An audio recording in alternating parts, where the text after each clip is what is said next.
reason to expect it to, then I expect that very soon some other greedy entrepreneur will take this as a sign of a massive profit opportunity waiting to be had. Consequently, I would expect the second entrepreneur to offer $2 a day to any such worker he or she could find. That's still an $8 profit, after all. I would also expect the original firm to not willingly part with this worker, only because letting this worker walk means leaving a pile of money on the table. Is it a reasonable expectation to expect profit-hungry and greedy multinational corporations and their subcontractors to leave money on the table? Why would the original firm not offer the worker $2.50 a day in light of this worker's offer from the intruding entrepreneur? That's still a $7.50 profit, no? In your experience, do greedy people leave for strangers a pile of cash that they could just as easily pick up themselves? Economists assume that the shareholders of the multinational corporations are greedy. Economists assume that if the managers hired by the shareholders are not picking up the plainly evident $7.50, then those managers will be replaced by someone who will pick it up. Every incentive for the managers of these firms is to pick it up. But notice, as these firms reach to pick up the profit opportunity, their competitive bidding raises the wage of the laborer. After all, if you'd like to hire the laborer, you must offer her a wage and/or benefit package that beats her next best alternative. In this example, the wage starts at $1.50, then it's $2, then it's $2.50. What's the logical terminus? Well, at every increment below $10, there's still a profit to be had. Economists actually have a name for the $10 worth of value that the laborer adds to the firm's bottom line. They call the additional revenue the marginal revenue product of labor. And because economists assume that corporations are attempting to maximize profits, they also assume that the wage paid to the laborer will be bid up to, but not beyond, the marginal revenue product of labor. In other words, in a free market, and under the assumptions that firms are attempting to maximize profits, the reasonable expectation is that workers will earn in wages the marginal revenue product of their labor. It turns out that cutthroat competition comes with a silver lining. So if you assert that workers are chronically and systematically exploited in free markets owing to wages in disaccord with worker productivity, then I must ask you, why are not profit-hungry entrepreneurs entering markets to seize the obviously available profits that are implied by your assertion? If greed is to have any explanatory power at all, then we cannot simply drop it as an assumption when it becomes inconvenient for our analysis. If you want the exploitation argument to work, you'll have to find some basis other than greed on which to build it. At any rate, before impugning the character of professional economists by suggesting that they're crafting clever but ultimately disingenuous tales to justify the exploitation of sweatshop workers, we ought to have a viable solution to the difficulty the foregoing analysis provides for such a worldview. Moving on, there are, however, two exceptions to the principle I've just outlined. Suppose, for example, that there are laws, restrictions, and/or regulations, the effect of which is to give the original firm the status of a legal monopsony, what economists call a legal monopsony. That is, laws which make the original firm the only legal game in town. In such a scenario, the second entrepreneur is legally disallowed from bidding. Consequently, the original firm enjoys the privilege of systematically paying wages below the marginal revenue product of labor if it should choose to do so. Where might this happen? Under pure socialism, there is but one owner of the means of production. There is no buying and selling of land and capital goods, but each of these is allocated by representatives of the sole owner of them, which is the public. Should these representatives of the public deem, for whatever reason, that your wage is $5, well, then your wage is $5. If the representative has made a mistake, or plain just doesn't like you, well, that's just your tough luck. There is no competing entrepreneur to come in and bid up your wage. The second scenario, wherein workers can systematically earn wages less than the marginal revenue product of labor, is slavery. The reasons why ought to be obvious to you. Now, the sad fact of the matter is that even outside of socialism and slavery, the wages that many workers earn are distressingly low. Economists explain this by the fact that their marginal revenue product is very low. Why so low? Perhaps because these workers are relatively low skilled, or maybe they're not deeply embedded within a division of labor. Or maybe they don't have access to or an understanding of how to use technologically advanced capital goods. Or maybe, as is in the case of sweatshop workers, it's all of the above. Economists recommend helping these people to develop skills. They recommend allowing them access to markets. They recommend allowing them to accumulate capital. And they recommend a few other relatively common sense measures. Should skill acquisition, capital accumulation, so on and so forth happen, well then the marginal revenue product of labor rises, and by definition you've got economic growth. Trouble is that even when and where this process is allowed to happen, it can still be very slow and uneven. Poor people typically don't get rich overnight, and poor economies never get rich overnight. Now, of course, as I mentioned earlier, we in the West are, by any reasonable measure, extremely wealthy. I trust it gives all of us pause that while we enjoy affluence on a scale not known throughout the rest of history, at the same time billions suffer from poverty and hundreds of millions suffer from extreme poverty and malnutrition. So my next question is this: can we help the development process along with well-intentioned interventions?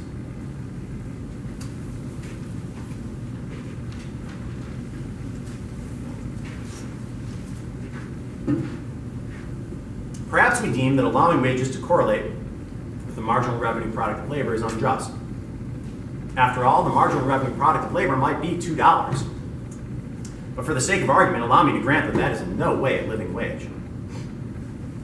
Why not mandate that workers are paid higher wages? The trouble is that if the marginal revenue product of labor of a given process is only $2, then by mandating a wage of even $2.01, we ensure that the process will be left undone by the low-skilled laborer in question. At a wage of $2.01, the employer loses 1 cent for every laborer employed. In other words, the firm will respond by not hiring such laborers at this wage. Now, it is true that not every worker will lose his or her job. The demand curve for labor, which is derived from the marginal revenue product of labor, does slope downward. But all this means is that while firms which seek to maximize profits and minimize losses will still purchase labor hours at higher wages, they won't purchase as many of them. The effect is the disemployment of workers who, frankly, can least afford it. The effect is to take away from those already unfortunate laborers what they themselves deem to be the best possible option. It does a potential sweatshop worker who can create $2 per hour value no good to know that by law she must be paid $3 per hour if that very law keeps her from getting a job. A recent paper in the American Economic Review investigated the effects of a minimum wage increase in Indonesia. In response to anti-sweatshop activism and the US government's threat to remove special tariff privileges if human rights issues were not addressed, the Indonesian government made increasing the minimum wage a central component of its labor market policies in the 1990s. As a result, the real value of the minimum wage more than doubled between 1989 and 1996. So what happened to manufacturing employment in Indonesia? Economists Ann Harrison and Jason Skors estimated that a 100 percentage point increase in Indonesia's minimum wage was associated with a decrease in employment between 12 and 36%. They also found that increases led to plant closures among small exporters. They conclude that, quote, the significant negative impact on employment needs to be seriously considered in any campaign to increase the mandated minimum wage or to increase compliance with the minimum wages, end quote. But what about working conditions? What can we do there? Sweatshops are notorious not merely for low wages, but also for poor working conditions. Whether it is extremely long working hours, poor ventilation, lack of bathroom and meal breaks, buildings which would never come close to passing an inspection in the West, indeed buildings which are never inspected at all, which fall down, easily catch fire, or all of the above, sweatshops are not, to put it mildly, pleasant places to work. Some critics of sweatshops will grant my analysis with respect to the damage done by minimum wage laws. However, these critics maintain that health and safety can be improved without disemploying workers. This, unfortunately, is not true. Economists point out that wages and workplace safety are jointly determined. Allow me to read an extended passage from the economist Benjamin Powell's book, Out of Poverty. Powell writes, compensation can be paid directly as wages or indirectly as benefits, which may include health, safety, comfort, longer breaks, and fewer working hours. Some indirect payments can raise worker productivity.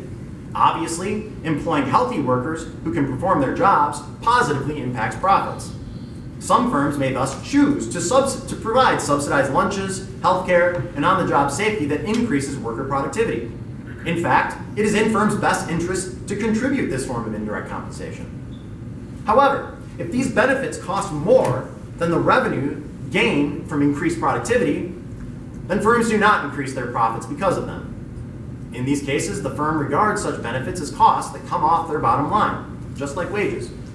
A profit-maximizing firm is indifferent to compensating workers with pay or health, safety, leisure, and comfort benefits of the same cost when worker productivity is unaffected. The firm simply cares about the overall cost of the total compensation package.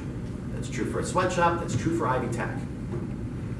Powell goes on to explain that the firm's profit incentive causes them to provide the mix of benefits and wages that their average worker desires so that the firm is able to attract the best employees possible. Again, the firm is indifferent to this mix. They're looking merely at their costs and the marginal revenue product of labor. Powell argues that firms can respond to demands for improved working conditions in three ways. Number one, just as when higher wages are mandated, the firm can cut back on the number of workers it employs, which throws some workers into worse alternatives. Two, depending on the particular demands, the firm may improve some working conditions while making other conditions worse. And third, when working conditions improve, the firm can lower the wage necessary to attract employees. Workplace safety and the like are what economists call a normal good as opposed to an inferior good. So my students know this distinction. A normal good sees demand for it increase with increases in consumer income. So the example I give my students in class is fine red wine, right? If my income doubled, you can bet that I'd be drinking more Chambertin. An inferior good, however, is one which sees demand for it decrease with increases in consumer income. Textbook examples include ramen noodles, fast food, Boone's Farm wine. There's plenty of evidence that suggests that the mixture of wages and benefits that employees prefer changes with changes in income. When income rises, employees prefer to tilt the balance more toward workplace safety, and as such, they demand more of it. That is, workplace safety is a normal good. Economists J.R. Clark and Powell, who I mentioned earlier, co-authored a 2013 paper in the journal Comparative Economics Studies. They present in their paper evidence from a 2010 study of Guatemalan sweatshop workers. Neither Clark, Powell, nor their survey firm received permission from the companies who employ the workers they interviewed, and neither did the surveys take place on company property. The workers were surveyed before the factory opened, when they left for lunch, and when they left the factory to go home. Powell and Clark limited their surveys at any given time so that they did not draw any undue attention from the employing firms, and they guaranteed complete anonymity to the surveyed workers. They found that 97% of the workers at Sam Bridge Sweatshop said they would not be willing to earn less in order to have fewer hours. The hours may be long, but the workers are poor and they desire the hours to help feed and clothe their families. All workers surveyed reported that they were unwilling to earn less to have more pleasant working conditions, and 97% were unwilling to earn less for safer working conditions. At the Nicotech sweatshop, 83% of workers surveyed said they would not be willing to reduce the number of hours worked if it resulted in lower pay. In fact, 20% said that they would like to work more hours. Powell and Clark also asked the workers if they would be willing to accept lower pay if their employer made their hours more predictable, and 86% said that they would not. What about boycotts? Will boycotting the products produced in sweatshops lead to better outcomes for sweatshop laborers? Sadly, again, the answer is no. If we boycott products produced by sweatshop labor, then by definition, demand for sweatshop labor falls. And if demand for sweatshop labor falls, it means that firms will lay off workers, pay them less, or in some cases temporarily close factories. Again, back to Powell. He writes, when a boycott lowers the demand for a good, firms must cut prices to clear the market. But lower prices for the final good mean that the same effort and physical productivity on part of the worker results in less revenue for the company. As a result, workers' marginal revenue product decreases through absolutely no fault of the employee. In 1993, U.S. Senator Tom Harkin introduced the Child Labor Deterrence Act, which would have banned imports from countries employing children. In response, Bangladeshi garment companies fired approximately 50,000 children that fall. Economist and Nobel Prize Memorial winner Paul Krugman summarizes what happened to these children. Krugman writes, The direct result was that Bangladeshi textile factories stopped employing children. But did the children go back to school? Did they return to happy homes? Not according to Oxfam, which found that displaced child workers ended up in even worse jobs, or on the streets, and that a significant number were forced into prostitution. In addition to the Oxfam study cited by Krugman, a UNICEF report entitled The State of the World's Children also reports that many of these Bangladeshi children turned to prostitution. Indeed, taking away the child's best option, as he and or his parents see it, does not eliminate the need for work. It merely forces the child to take a less desirable job. And what about the alternatives for the workers who lose their jobs as a result of such policies in developing economies? I've just mentioned that one alternative is prostitution, which is a grim reality for many of the disemployed, as is begging and starvation. However, most workers will end up working in some other area.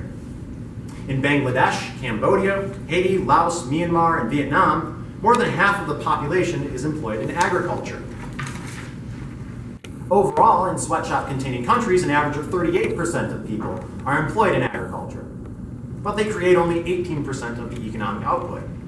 That is to say that productivity per employee in agriculture in these countries is low, and thus their wages are much lower than average in those countries.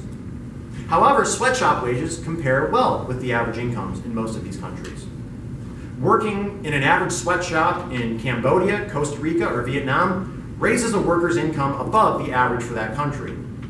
Working in an average sweatshop in Haiti, Honduras, or Nicaragua earns a worker more than twice the national average.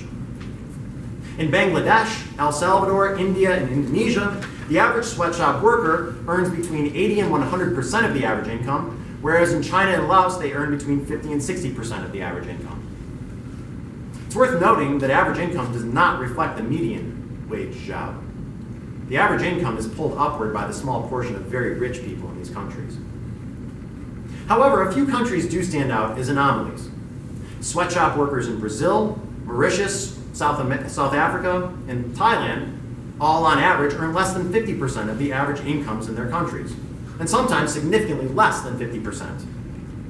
However, the vast majority of sweatshop workers in these countries are immigrants who come from even poorer places.